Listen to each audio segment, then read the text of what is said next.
Hi everybody, welcome back. Well, we've seen those beautiful gold Disney NFTs and we all want to grab those.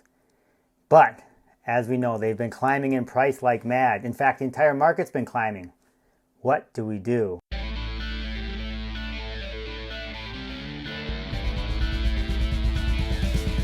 Thanks for stopping back. Today I'm going to talk about what do we do when we really want to get those crazy NFTs, whether it be the Walt Mickey Mouse partner statue or, the Todd Batman one I've talked about. It might be those golden apes. Those are really hot right now. Even comics. Some of the secret rare comics are wonderful. And you don't even have to look at those really top end ones. Sometimes, like one I would want to get is that Bronson cat. I really want that Bronson cat for some reason. And so you think about it. What do you do? So when I have that real crazy, FOMO, I try to break it down into three different things to try to have some logic to the madness. I actually made a video about this on comics probably about 6-8 months ago because I think it's very similar. The one thing in the Veve and NFT world, I think, is the fact that accrue value so quickly. As we know, I think, I got C3PO on a drop for $60 and it was going for $1,000. So, there's some real money involved here. Let me break it down and let's talk about it. Okay, so whenever I really, really want something, I try to categorize it, like I said, into these three things. So the first one is it purely a dollar opportunity? Am I just looking at it from a dollars and cents perspective? I don't even really care about the NFT. It could be whatever. And so if it's in that category, and then I'm now looking at it specifically from the buy perspective in terms of, am I getting it for a good price, and what do I think the target price is going to be? I am going to take my time and watch. Obviously it's going to go up and down, and right now a lot of them are going up, but eventually they're going to come back down a little bit. The question is do they go up to 5,000 and come back down to 4,000, and that might be out of your price range? That'd be out of my price range, for example. What I do is I have my budget, I have my targets, and once that particular one gets out of reach, I let it go because there's going to be another one that I can jump on. So I start watching a lot of others, and that's okay. And since I'm not as emotionally attached to it in this first category, I'm able to let it go. And I'm just simply looking at it from a business perspective. So that's category one. Category two. Category two is a little bit more complicated. You kind of might like it, and it might complete a set, for example. I have that case come along. Oh, I really want to complete this set, this ultra rare. I need this one. It's expensive. It's, getting out of my price range. Do I buy it? Do I not want to buy it? Yeah, that's difficult. Of course, obviously, you're looking at it from the dollars and cents perspective.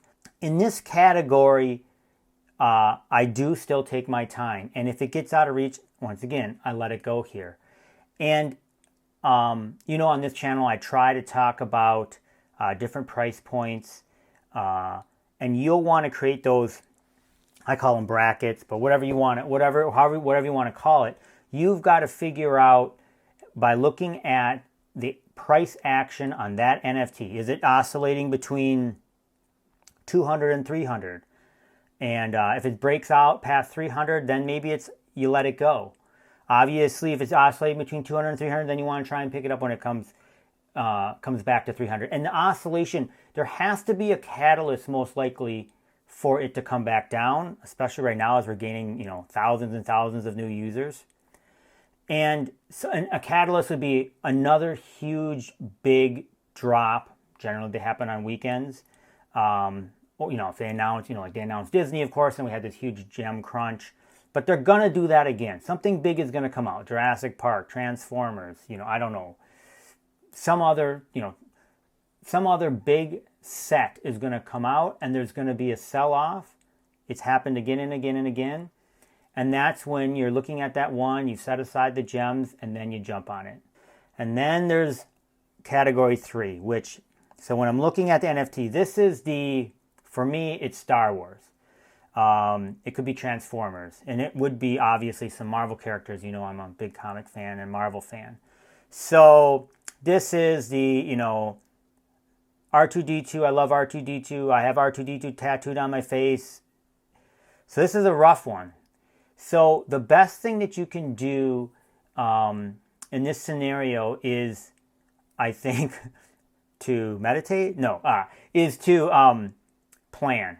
You want to plan. You still want to look at historical, although that didn't work out so well for me in the Disney World. But you want to look at historical evidence and the historical prices. You're most likely gonna know at some point, what you think the mint number. You're guessing at the mint number. So if you think it's gonna be secret rare, you could go back. You could talk to people. What did, for example, the secret rare Spider-Man do? I was not around for that, but I know it went out the door 400. What happened right away? Did it jump to 10,000? No. So you can create these brackets, and so if need be, you can put money in, or you can sell off stuff. And so that's what I try to think about. I always talk about Darth Vader. That would be a really big one for me to get. Am I going to be able to get that on the drop? Probably not. It's going to be really, really rough. And they might have different, they might have different versions. They might have, a secret rare version and a common one. Maybe I could get the common one, but most likely I'm going to want the secret rare one. So how can I plan? Do I need to sell off stuff right now? We don't know the cadence for Star Wars drops. They just obviously R2D2 and C-3PO. Are they going to do it? Is that going to be it for a while? So I think we'll start to learn a little bit. Are they going to release them in those, like, in a different format, smaller format, like the Mighty Marvels or something like that, the Star Wars? We don't know. We don't have a clue. I think that's the three categories. And so when you're feeling that FOMO, what I do is try and categorize it, and then that helps me bring some logic and try and take away not all the emotion, but some of the emotion, so I don't do something that I shouldn't, like, pour in a bunch of money, buy a NFT maybe that I wouldn't necessarily like as much maybe a couple of days later. And I've done that. I think we've all done that. I've done that with comics especially. I want to show you a couple of comics because, I love the comics. I'll show you this one because this, you would look familiar. This is the Ultimate one. This came out a couple weeks ago. I grabbed it and pulled it out of one of my long boxes here. People told me they really liked seeing the physical comic. So this one. And then I'll tell you a FOMO one of mine. So this Miles Morales cover is Miles Morales 13. It has his baby sister in it, so it's a key. This is not on the, obviously on the Veve app. But this one came out just a little bit ago, and it's a companion, so it completes the set. He's in the PlayStation 4 outfit here, DJing, super awesome. It's also an homage to Bruce Lee. I'll put the picture up here too. This was a total, I had to have it, FOMO, break down the doors and get this one. Now luckily I pre-ordered it, so I didn't have to break down any doors. But that's one where I could feel the emotion. I really had to have that. I was worried I wasn't going to be able to get it. And so I know that feeling. I know when I have it.